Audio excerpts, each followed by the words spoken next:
Hey there guys, this is Jason from 2 Blue MTG, and today I'm bringing you a Vendilion Clique EDH Commander deck. It's been a while, so I figured I'd put some effort into this. On autofocus. Alright, anyway, it is a 1 color and 2 blue for a 3/1 Fairy Wizard with Flash and Flying, and with the sweet ETB trigger of I can look at target player's hand. I may choose a non-land card from it. If you do, that player reveals the chosen card, then puts it onto the bottom of his or her library, then draws a card. So, yeah, that's the deck. I'll get into the sick as Jeffrey Dahmer mana base. Anyway, our first line to start off with non-basic Riptide Laboratory. Basically, taps for colorless, and the more important part is I can pay colors and a blue and turn target wizard I control to my hand. Reliquary Tower because no maximum hand size is pretty great. Myriad Landscape because getting 2 islands out is pretty okay. Temple of False God because, well, why not? Indestructible Land, why not? Seed Synod because artifact tutors, and if I'm behind on lands, grab it. Halimar Depths also has a sweet ETB trigger. Unnecessary Command Tower. And the rest are just basic islands, I believe, making a 36 island mana base. Alright. Now I'll move on to the Accelerants and ramp part of the video. So first of all, we have Guild Lotus, which for 5 mana we can get 1 of 3 mana of any 1 color. Cage Sun, which makes all of our islands tap for an additional Mana Vault, because for 1 mana we can get 3 and pay 4 or take 1 at our upkeep. It's pretty good. Obligatory Soul Ring and Mana Crypt should get us to pretty nice amounts of mana pretty early. Next, we're going to move on to, what was this, the utility, right? Onto the utility portion of the video. Lightning Greaves for the off chance I'd actually do want to suit up my commander. To make them non-targetable, even though most of the times I want them to go away. High Tide because making all islands tap for another is pretty good. Also, this card has synergies with another artifact, like this. Anyway, pretty good. Sapphire Medallion, pretty good for making stuff cost less. Future Sight, it's really nice because it allows us to have top of our library and extension of our hand, possibly play a few more cards. Land Anticipation because playing everything at instant speed, well, all non-lands at instant speed, is pretty good. Again, Isoconceptor can imprint, and for 2 we can cast a copy of the imprinted card.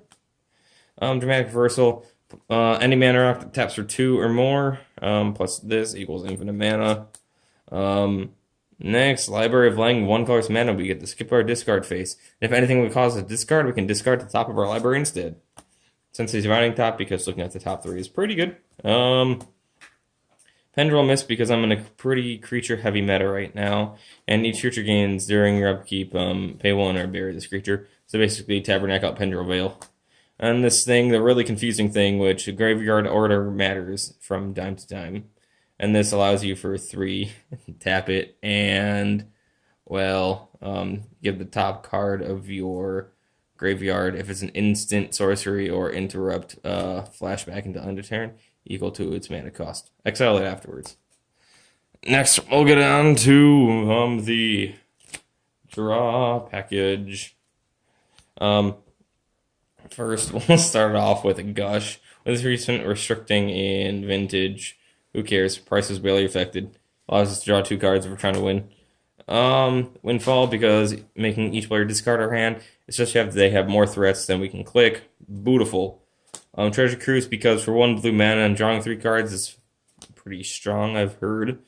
Next, Impulse because for 1 colors and 1 blue we get to look at the top 4 cards of our library, put 1 into our hand.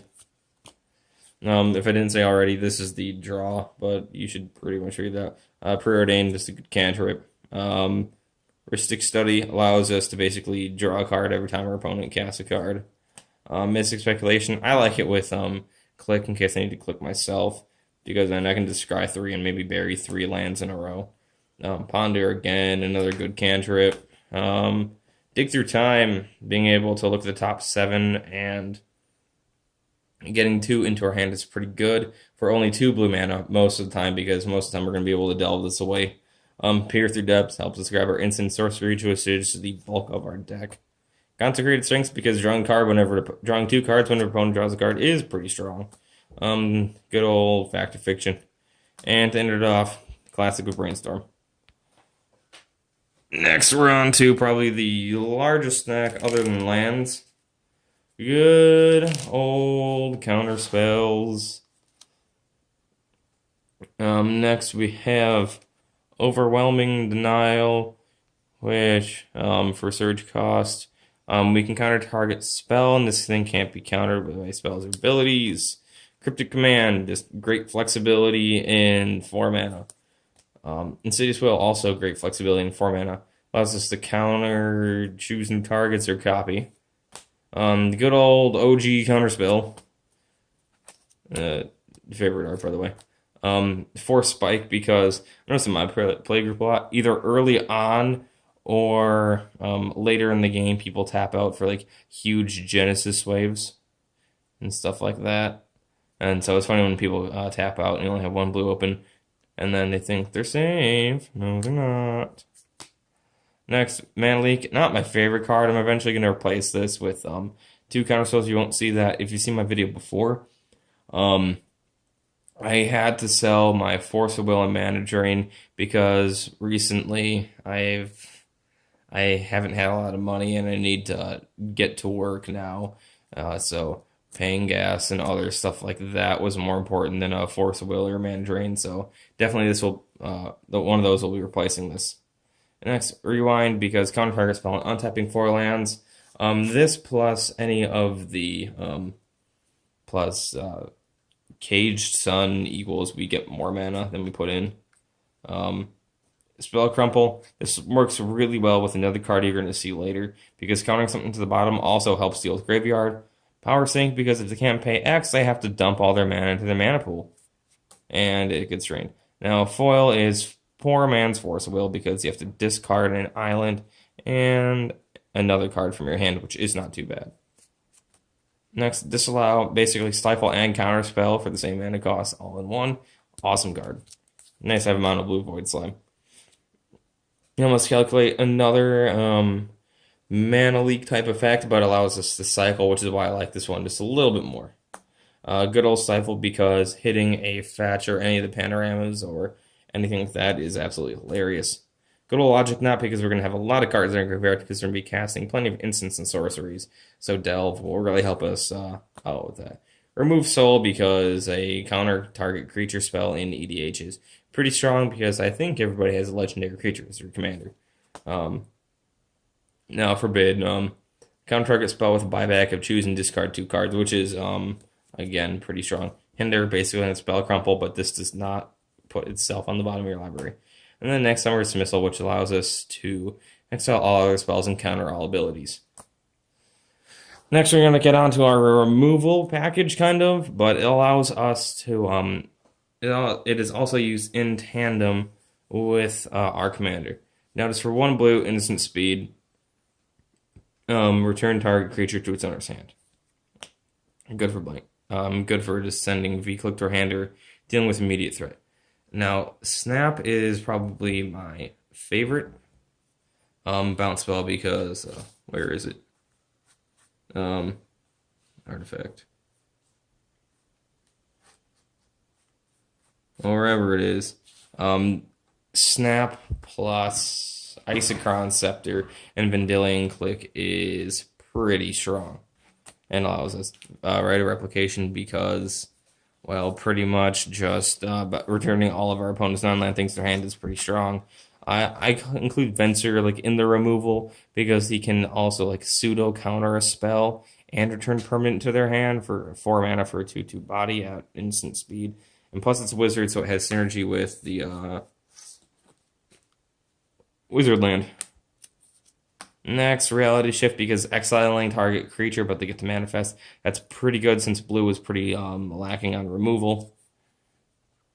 Capsize, because For returning target permanent to its owner's hand, it's going to hit lands as well, with a buyback of 3, and for a cost of 1 color and 2 blue. Imprison in the Moon, a pretty recent addition. You can enchant target land, creature, or planeswalker, and it becomes basically a land. Crystal Shard, because for 1 blue mana we can return Vendilion, click to our hand, and cast it again, is pretty strong. Into the Royal, this is another favorite of mine because it has kicker of, it's basically snap, but you can't untap the lands, with the kicker being able to draw a card, so it can also deal with any of our opponent's lands. Evacuation, return all creatures to owner's hand, basically another oh shit button of the deck. Again, rapid hybridization, because removal in blue, no matter what, is still pretty good. Because we don't have a whole hell of a lot of it, other than bounce. But straight up destroy is pretty damn strong. Now onto the pretty small tutor package. Again, long-term plan, probably like the tutor I vouch for the most, because, well, it grabs anything in blue. Now again, I use Muddle the Mixture as more of a tutor to grab a 2-drop rather than a counter instant spell, but it can be used like that as time. And also Fabricate, because grabbing any artifact for 3 mana is pretty good.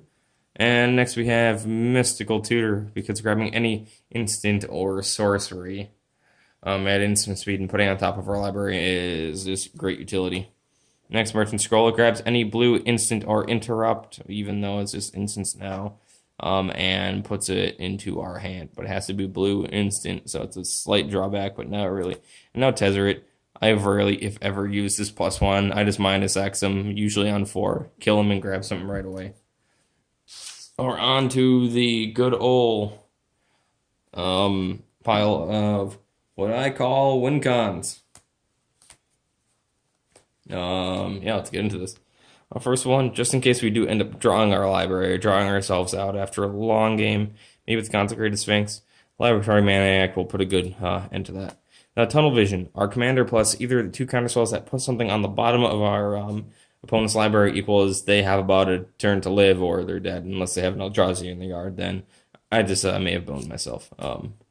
Now, Sword of Feast and Famine, because, well, this is the only sword so far in the deck.